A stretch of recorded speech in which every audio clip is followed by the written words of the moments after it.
नमस्कार, markets today में आपका स्वागत है। मैं हूं शैल भटनागर, आपके साथ जुड़ रहा हूं नोएडा स्टूडियो से।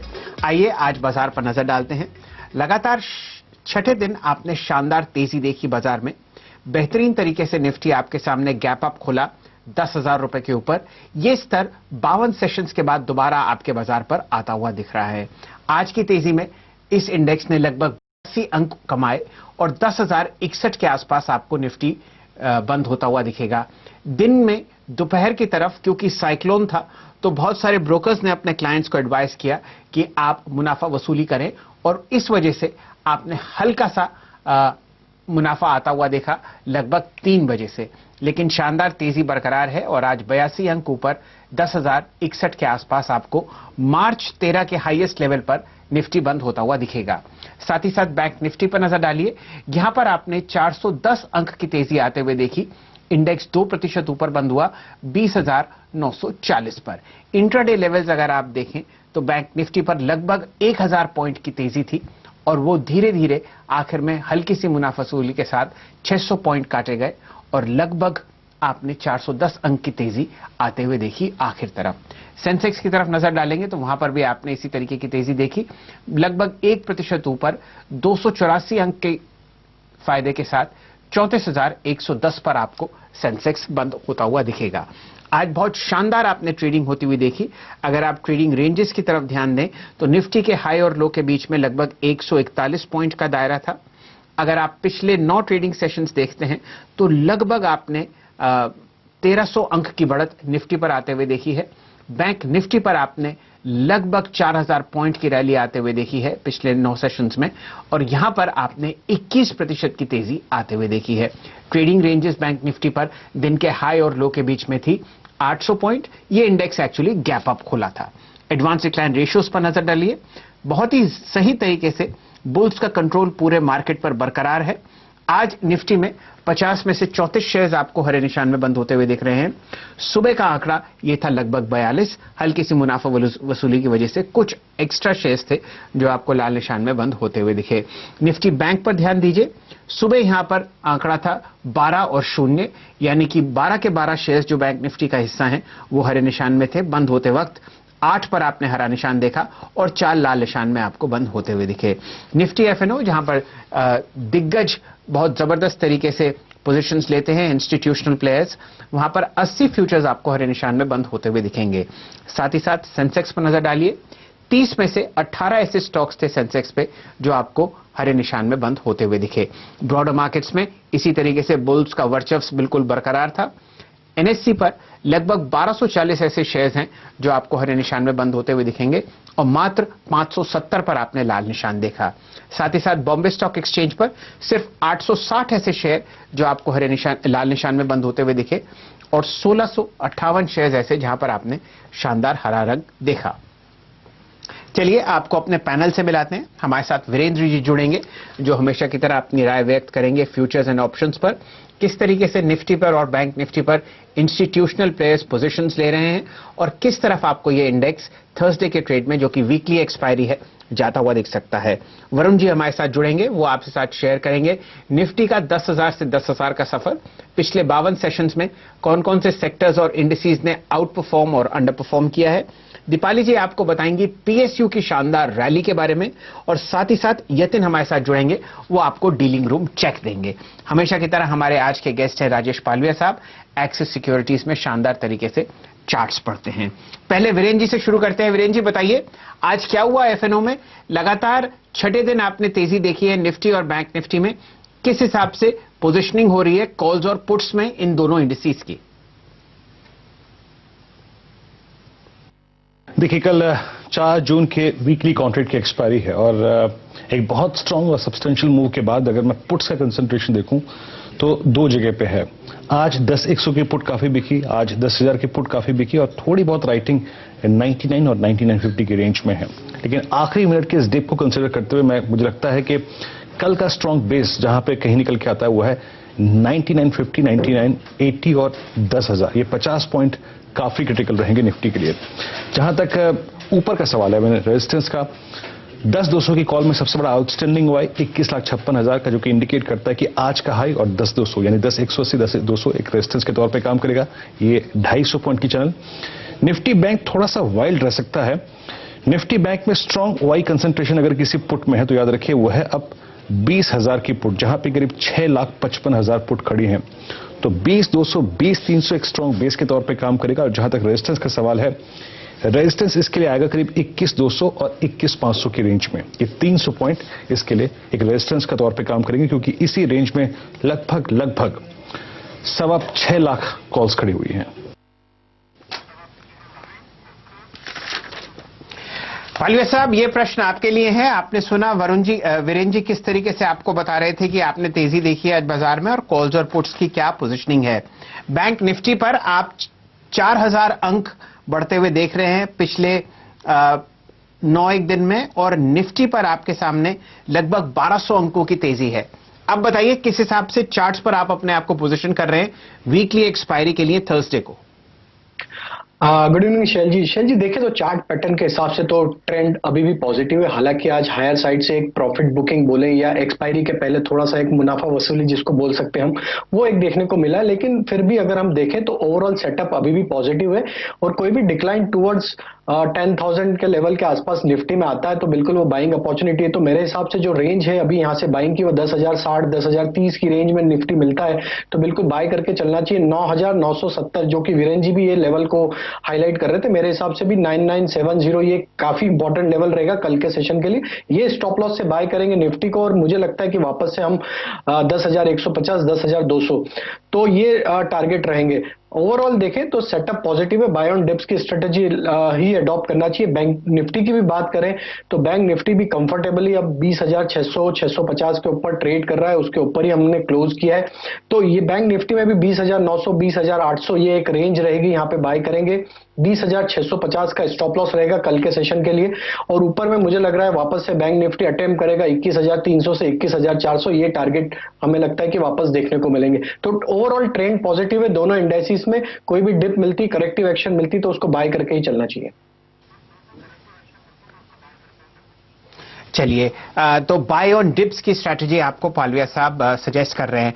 ऐसा करते हैं राजेश जी, दीपाली जी से के साथ जुड़ते हैं।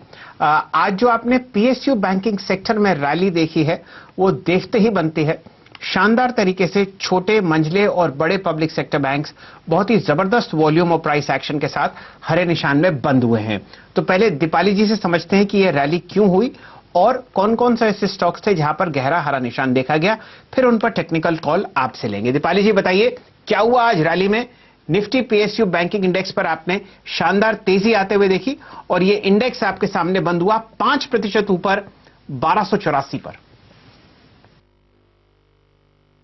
पीएसयू बैंक स्टॉक्स में आखिर के 1 घंटे में तेजी का एक्शन बना और 2% से लेकर 20% तक का मूव इन शेयर्स में है। अगर एक हफ्ते का भी मूव देखेंगे तो 10 से 30% तक ये स्टॉक्स चले हैं। Indian overseas bank, bank of India, union bank, central bank के कुछ प्रोमिनेंट मूवर्स रहे हैं आज भी और पिछले 1 हफ्ते के दौरान भी। दरअसल ऑलरेडी हमने काफी नेगेटिविटी इस पूरे ही स्पेस में देखी है। Q4 के अर्निंग्स काफी खराब आए थे, मोरेटोरियम एक्सटेंड हुआ था, सेंटिमेंट्स बहुत नेगेटिव थे, तो ऑलरेडी काफी पिटाई हो चुकी है और एक्सपर्ट कम्युनिटी मानती है कि तमाम नेगेटिव्स जो हैं वो प्राइस्ड इन है। ऑलरेडी इस बार के अर्निंग्स में हाई प्रोविजनिंग इन बैंकों ने की है, तो वो भी एक क्वेश्चन आगे के लिए प्रोवाइड करेगा। जो लोन्स मोरेटोरियम में गए हैं, जरूरी नहीं है कि वो सभी लोन्स एनपीए टर्न हो, तो ये भी एक पॉजिटिव चीज हो सकती है। और एक और इंपॉर्टेंट बज इस वक्त स्ट्रीट पर है, वो ये कि हो सकता है कुछ रेस्पेक्टिव सेक्टर्स के लिए, कुछ सिलेक्टिव सेक्टर्स के लिए आरबीआई एक वन टाइम रिस्ट्रक्चरिंग कर सकता है एनपीए की, तो ये भी बज घूम रहा है। तो ऑलरेडी जो तमाम नेगेटिव्स थे वो उसका एक इंपैक्ट हम देख चुके हैं। एक वैल्यू बाय के तौर पर थोड़ा इंटरेस्ट इन स्टॉक्स में बनता हुआ दिख रहा है और यही कारण है कि आज एक अच्छा मूड इस पूरे स्पेस में दिखा है। तो आपने समझा किस तरीके से पालवे साहब आज जबरदस्त तेजी आपने देखी निफ्टी पीएसयू बैंकिंग बास्केट में। ये बताइए आपका पसंदीदा काउंटर कौन सा है इस स्पेस में, और वो स्टेट बैंक ऑफ इंडिया नहीं हो सकता, वो तो सभी का है। जी बिल्कुल शैल जी, पीएसयू बैंक्स में जिस तरीके का आज बाइंग इंटरेस्ट देखने को मिला, तो स्टेट बैंक के अलावा मेरा जो पसंदीदा काउंटर रहेगा वो कैनरा बैंक रहेगा। कैनरा बैंक में काफी अच्छा चार्ट पैटर्न बना है। अगर हम देखें डेली चार्ट पे, इसमें एक डाउन स्लोपिंग ट्रेंड लाइन का ब्रेकआउट देखने को मिला है। डेली और वीकली चार्ट दोनों स्ट्रक्चर के हिसाब से स्टॉक अब पॉजिटिव टेरिटरी में ट्रेड कर रहा है नियर टर्म चार्ट पे। तो मैं कैनरा बैंक के साथ जाना चाहूंगा पीएसयू बैंक्स में से स्पेसिफिक, और मुझे लग रहा है कि कैनरा बैंक में 104 से 105 तक के टारगेट आते हुए दिखना चाहिए। तो कैनरा बैंक बाय करेंगे। यहां पे स्टॉप लॉस हम रखेंगे 94.50 का, 104 105 टारगेट होंगे। चलिए, ये राय आपको कैनरा बैंक पर आती हुई दिख रही है। साथ ही साथ पालविया साहब, एक दो स्टॉक्स पर मैं आपका चार्ट चेक कराना चाहता हूं। आज भी आपने बहुत जबरदस्त तेजी कोटक बैंक पे देखी है।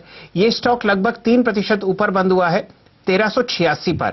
बताइए क्या राय रखते हैं? आज 1,23,00,000 शेयर कोटक बैंक के ट्रेड हुए एनएससी पर। जी हाँ शैल जी, हम कल भी शो में डिस्कस किया था और हमने इस पे बाय कॉल ही दिया था। स्टॉक का स्ट्रक्चर पॉजिटिव है, स्टॉक में ब्रेकआउट हो चुका है। 1370 इसका जो ब्रेकआउट लेवल था, एक मल्टीपल रेजिस्टेंस जोन है, उसके ऊपर ट्रेड करता हुआ बंद हुआ है। तो हमें लग रहा है ये 1370 के ऊपर अगर कल के सेशन में भी ओपन होता है और उसके ऊपर सस्टेन करता है तो बिल्कुल बाइंग मोमेंटम कंटिन्यू रहेगा। मुझे लग रहा है इसमें 1420 1440 तक के टारगेट आते हुए दिखना चाहिए कल के सेशन में। करंट लेवल से जो स्टॉप लॉस बनता है ट्रेडिंग सेटअप के हिसाब से वो 1360 का बनता है।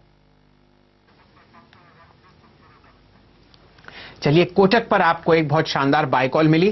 पालविया साहब, आप भी अपने दो ट्रेड्स शेयर कीजिए हमारे साथ और फिर चर्चा का जरा और विस्तार से बढ़ाएंगे। हमारे साथ वरुण जी जुड़े हुए हैं जो निफ्टी के पिछले 52 सेशन की आपको बहुत शानदार कहानी सुनाएंगे। जी हाँ शैल जी, तो मेरा पहला स्टॉक जो बाइंग साइड में रहेगा वो बर्जर पेंट रहेगा। काफी अच्छा बाइंग इंटरेस्ट देखने को मिला। अगर हम इसका चार्ट स्ट्रक्चर देखें तो एक राउंडिंग बॉटम फॉर्मेशन के बाद स्टॉक ने काफी अच्छी रिकवरी दी। तो बर्जर पेंट यहाँ पे कल के सेशन के लिए बाइंग रिकमेंडेशन रहेगी। 535 540 के टारगेट हमें लगता है कल के सेशन में देखने को मिलना चाहिए। Stock comfortably 100 day 200 day moving average के ऊपर ट्रेड कर रहा है। 512 का स्टॉप लॉस रखे, इसको बाय करने की सलाह रहेगी। दूसरा स्टॉक जो रहेगा वो पेट्रोनेट रहेगा। पेट्रोनेट में देखें तो काफी अच्छा बाइंग इंटरेस्ट हमें देखने को मिला। अगर हम पूरा दिन का आज अगर इसका डेटा देखें तो काफी अच्छी बाइंग लोअर साइड से देखने को मिली और ड्यूरिंग द डे काफी अच्छा एक्यूमुलेशन देखने को मिला है। तो डेली और वीकली सेटअप के हिसाब से स्टॉक काफी पॉजिटिव लग रहा है और हमें लगता है कि ये मोमेंटम कंटिन्यू रहना चाहिए। कल के सेशन में 264 268 के टारगेट आते हुए दिखना चाहिए। 249 का स्टॉप लॉस रख के पेट्रोनेट बाय करेंगे। चलिए, दोनों मिड कैप्स पर बाय कॉल्स आपको आती हुई दिख रही हैं पालविया साहब पर, एक पेट्रोनेट एलएनजी और दूसरा बर्जर पेंट्स। वरुण जी हमारे साथ जुड़े हुए हैं और पिछले 2 महीने में जब आपने एक बहुत शानदार तेजी और एक बहुत दर्दनाक गिरावट देखी निफ्टी पे, उसका एक दायरा वो आपको बताएंगे। कौन कौन से सेक्टर्स और कौन कौन से स्टॉक्स थे जहां पर आपने आउट परफॉर्मेंस और अंडर परफॉर्मेंस देखा। वरुण जी स्वागत है आपका, बताइए क्या है आपके डेटा बैंक में। देखिए, सही बात कहा आपने कि 52 ट्रेडिंग सेशंस लगे हैं 10,000 से 10,000 पहुंचने में। ये दिन कम लगते हैं लेकिन ये जो समय है ये बड़ा डरावना था, क्योंकि मुझे याद है 13 मार्च को इसके पिछले बार हमने 10,000 का जो आंकड़ा है वो छुआ था। इनफैक्ट उस दिन हम 10% गिरे थे, लोअर सर्किट लगा था। उसके बाद हम 9,955 पे आए थे, लेकिन 10,000 का आंकड़ा छूने में काफी मशक्कत करनी पड़ी।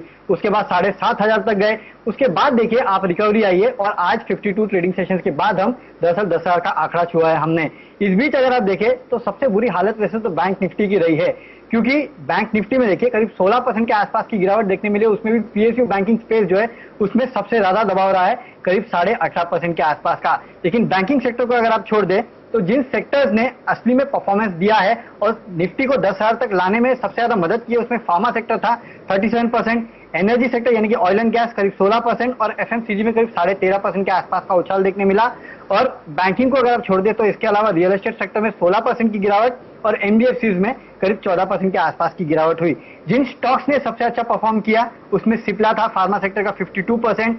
दिग्गज रिलायंस ने देखिए 41% की रैली दिखाई है पिछले 10,000 से इस 10,000 निफ्टी लाने में। तो सबसे बड़ा कंट्रीब्यूशन जो है रिलायंस का रहा है। इसके अलावा डॉक्टर रेड्डीज, ओएनजीसी, ब्रिटानिया में अच्छी तेजी देखने मिली है। लेकिन जिन काउंटर्स में दबाव है उसमें देखिए बजाज ट्विंस से बजाज फाइनेंस, फिनसर्व, इसके अलावा इंडसइंड बैंक में 45% की गिरावट, एसबीआई और एक्सिस बैंक यानी कि बैंकिंग और एनबीएफसी काउंटर्स ने सबसे ज्यादा दबाव बनाया है। लेकिन एक बात और बताना चाहूंगा कि इस पूरी रैली में सबसे ज्यादा अगर कमाई किसी ने की है तो डीआईएस ने की है, क्योंकि 13 मार्च के बाद से अब तक डीआईएस ने करीब 40,000 करोड़ रुपए के आसपास की खरीदारी की है, जबकि एफआईआई ने करीब 17,500 करोड़ रुपए के आसपास की बिकवाली की है। तो इस पूरी रैली में सबसे आगे बढ़ के जिसने पैसा लगाया और जिसने पैसा कमाया तो वो डीआईएस थे। 52 ट्रेडिंग सेशन जरूर लगे हैं, लेकिन ये ट्रेडिंग सेशन थोड़े डरावने भी थे, ये भी आपको याद रखना पड़ेगा। चलिए, बहुत ही शानदार आंकड़े हैं और आपने देखा कि कुछ ऐसे स्टॉक्स थे जहां पर आपने शानदार तेजी आते हुए देखी। आपकी राय लेंगे पालविया साहब दो स्टॉक्स पर, सिप्ला और रिलायंस इंडस्ट्रीज। रिलायंस इंडस्ट्रीज के पीछे एक बहुत बड़ी खबर भी है, उसके बारे में थोड़ी देर में चर्चा करेंगे जब यतिन जी हमारे साथ जुड़ेंगे। लेकिन सिप्ला पर राय लेते हैं। टॉप परफॉर्मिंग स्टॉक था ये निफ्टी में पिछले 52 सेशंस में। पालविया साहब, चार्ट्स पर फिलहाल आपको कैसा लग रहा है? देखिए शैल जी, स्टॉक का सेटअप तो पॉजिटिव है। स्टॉक ब्रेकआउट लेवल के ऊपर ही सस्टेन किया हुआ है। पिछले 2 वीक से देखें तो स्टॉक एक नैरो रेंज में ट्रेड कर रहा है। तो ओवरऑल अगर हम सेटअप की बात करें तो स्टॉक का सेटअप पॉजिटिव है। 630 का लेवल काफी इंपॉर्टेंट है। ये लेवल से स्टॉप लॉस से बिल्कुल बाय पोजीशन बनाई जा सकती है। और जिस तरीके से इसमें कंसोलिडेशन हो रहा है, हमें लग रहा है कि ये स्टॉक हायर साइड पे ब्रेकआउट देगा। तो जैसे स्टॉक में 650 का ब्रेकआउट होगा, ये स्टॉक 680 690 की तरफ मूव करेगा। 630 स्टॉप लॉस से बाय करेंगे। उसके शॉर्ट टर्म टारगेट होंगे वो 690 के होंगे। चलिए, 690 की पोजिशनल कॉल आपको सिप्ला पर आती हुई दिख रही है। ऑलरेडी ये 52 हफ्ते के हाईज पर फिलहाल ट्रेड करता हुआ आपके सामने 641 रुपए पर बंद होता हुआ आपको दिखेगा। चलिए, जरा इस चर्चा को और बढ़ाते हैं। आज बहुत शानदार आपने तेजी मिड कैप्स में भी आती हुई देखी। ये बताइए पालविया साहब, किस हिसाब से आप मिड कैप सेक्टर को देख रहे हैं? कौन कौन से आपके पसंदीदा काउंटर्स होंगे? और अगर आपको एक स्टॉक चूज करना हो बर्जर पेंट्स और खासकर पेट्रोनेट एलएनजी के अलावा, आप किस पर अपनी मोहर लगाएंगे? शैल जी, मैं बैंकिंग स्पेस से मिड कैप बैंक में आरबीएल बैंक मुझे काफी अट्रैक्टिव लग रहा है। जिस तरीके से आज इसमें एक ओपन इंटरेस्ट बढ़ते हुए दिखा है और स्टॉक ने आज हायर साइड से थोड़ा सा प्रॉफिट बुकिंग जरूर आया, लेकिन मुझे लग रहा है कि ये स्टॉक में जिस तरीके से एक्यूमुलेशन हुआ है लोअर साइड से, ये स्टॉक में एक अच्छी बड़ी रैली यहां से बन सकती है। तो 130 के आसपास आरबीएल बैंक क्लोज हुआ है। 126 के स्टॉप लॉस से आरबीएल बैंक बाय करेंगे और हमें लग रहा है कि इसमें जो टारगेट आते हुए दिखना चाहिए एक या 2 ट्रेडिंग सेशन में 145 से 150 तक के टारगेट इसमें अनफोल्ड होते हुए दिखना चाहिए।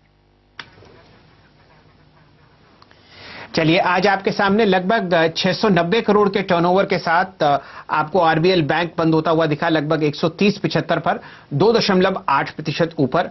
और ये सबसे ज्यादा ट्रेडेड काउंटर था निफ्टी के मिड कैप 100 इंडेक्स में। एक राय और दीजिए पालविया साहब, एस्कॉर्ट्स पर ध्यान डालिए। यहां पर आपने 4 डिजिट का प्राइस भी आते हुए देखा और 972 रुपए के आसपास ये स्टॉक बंद हुआ है। शानदार रैली इस काउंटर में हम लोग देख रहे हैं पिछले 1 महीने से। क्या ये ओवरबॉट है या यहां पर कोई आप ट्रेड सजेस्ट करेंगे लॉन्ग साइड पर? देखिए शैल जी, अगर सेटअप देखें तो सेटअप तो पॉजिटिव है स्टॉक में। हालांकि रैली वर्टिकल राइज इसमें देखने को मिला। स्ट्रेट मूव देखें तो स्टॉक ने पिछले 4-5 वीक में काफी बड़ी तेजी कर ली है। थोड़ा सा अगर कूल ऑफ एक्शन आता भी है तो इसको बाय ऑन डिप्स की स्ट्रेटेजी अडॉप्ट करना चाहिए। और स्टॉक में जब तक अब ये 930 रुपए के ऊपर ट्रेड करता है तो बिल्कुल बाय ही करेंगे, इसको बाय ऑन डिप्स की स्ट्रेटेजी रखेंगे। हमें लगता है कि आगे आने वाले टाइम में वापस ये 4 डिजिट में स्टॉक ट्रेड करता हुआ दिखेगा। 1050 तक के टारगेट भी अनफोल्ड होते हुए दिखेंगे। तो मेरे हिसाब से थोड़ा सा अगर करेक्टिव मूव मिलता है तो वो काफी अच्छा रहेगा रिस्क रिवॉर्ड के हिसाब से। 930 के जितना नजदीक आए वहां पे बाय करें और ऊपर में वापस लगता है हमें कि 1050 तक के टारगेट दिखाता हुआ दिखेगा। चलिए, ये राय आपको मिल रही है एस्कॉर्ट्स पर।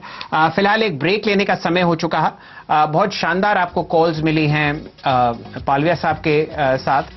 उनको हम लोग थोड़ी देर में रिपीट करेंगे, लेकिन आप हमारे साथ जुड़े रहिए।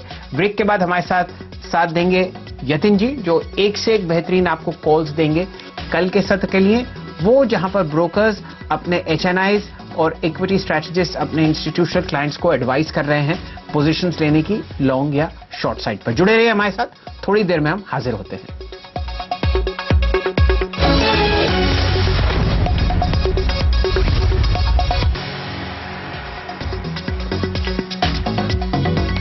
नमस्कार, मार्केट्स टुडे में आपका स्वागत है। चर्चा हो रही है उन स्टॉक्स की जहां पर आप शानदार तेजी या मंदी आते हुए देख सकते हैं थर्सडे के दिन, जो कि बाजार के लिए वीकली एक्सपायरी भी है। नजर डालेंगे एक बहुत जबरदस्त खबर पर। आपके सामने रिलायंस इंडस्ट्रीज का जो राइट्स इशू है, जो हमारे देश का सबसे बड़ा इक्विटी इशू था, लगभग 53,125 करोड़ का, उसके फाइनल आंकड़े आपके सामने आते हुए दिख रहे हैं और ओवर सब्सक्रिप्शन लेवल्स अभी आपके सामने स्क्रीन पर आते हुए दिखेंगे। स्टॉक आपके सामने लगभग 0.4% ऊपर 1541 रुपए के आसपास बंद हुआ। लगभग 1554 रुपए का आपने इसमें इंट्राडे हाई पर देखा था। जब तक कि वो आंकड़े अपडेट होते हैं तब तक हम लोग राय लेंगे पालविया साहब से रिलायंस के स्टॉक के लिए।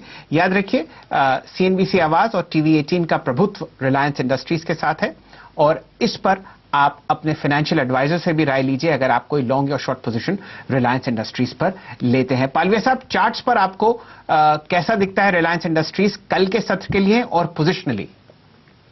बिल्कुल शैल जी, स्टॉक काफी बुलिश स्ट्रक्चर यहाँ पे दिखा रहा है और जिस तरीके से हम इस पे पिछले 2-3 दिन से इसमें रिकमेंड कर रहे हैं, हम कंटिन्यू करेंगे इसमें बाय पोजीशन ही रखने के लिए।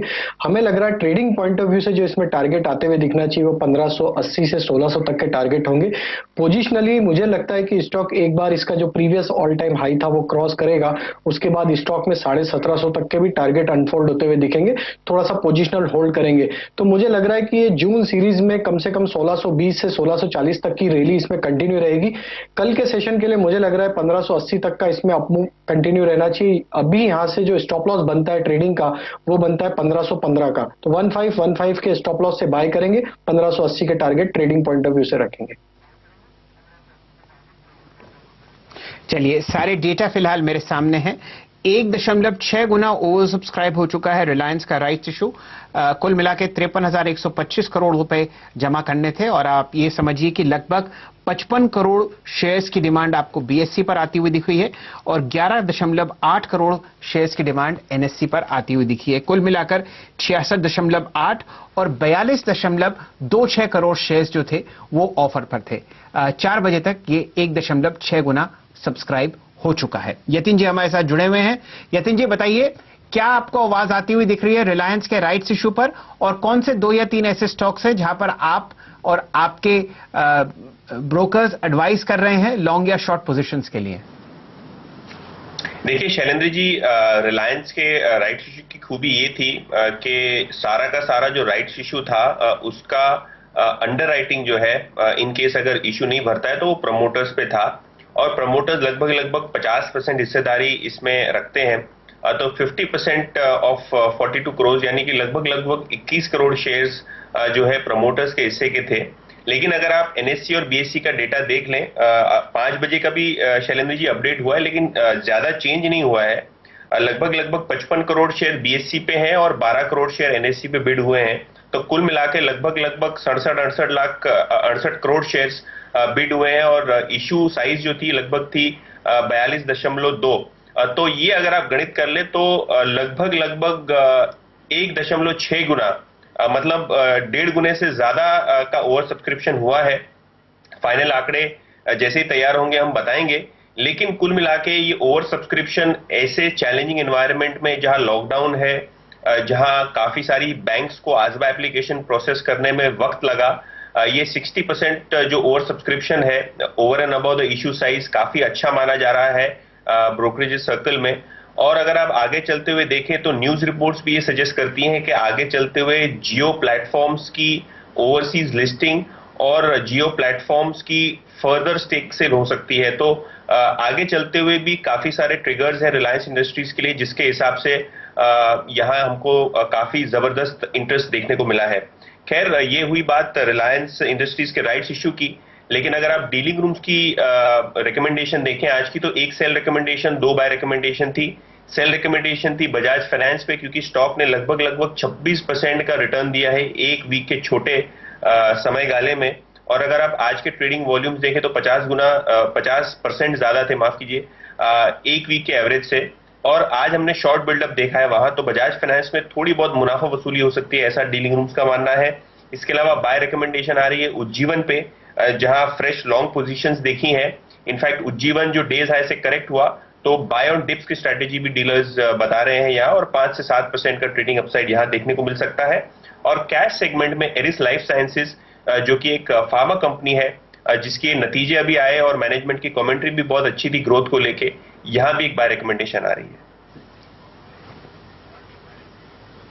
चलिए इसी के साथ मार्केट्स टुडे को यहीं समेटते हैं, लेकिन आप सीएनबीसी आवाज के साथ जुड़े रहिए। एक से एक बेहतरीन खबरें, बढ़िया स्टॉक टिप्स और एक से एक बढ़िया पोर्टफोलियो पिक्स मिलती हैं आपको सिर्फ और सिर्फ सीएनबीसी आवाज पर। हमारे साथ जुड़ने के लिए आपका बहुत बहुत धन्यवाद।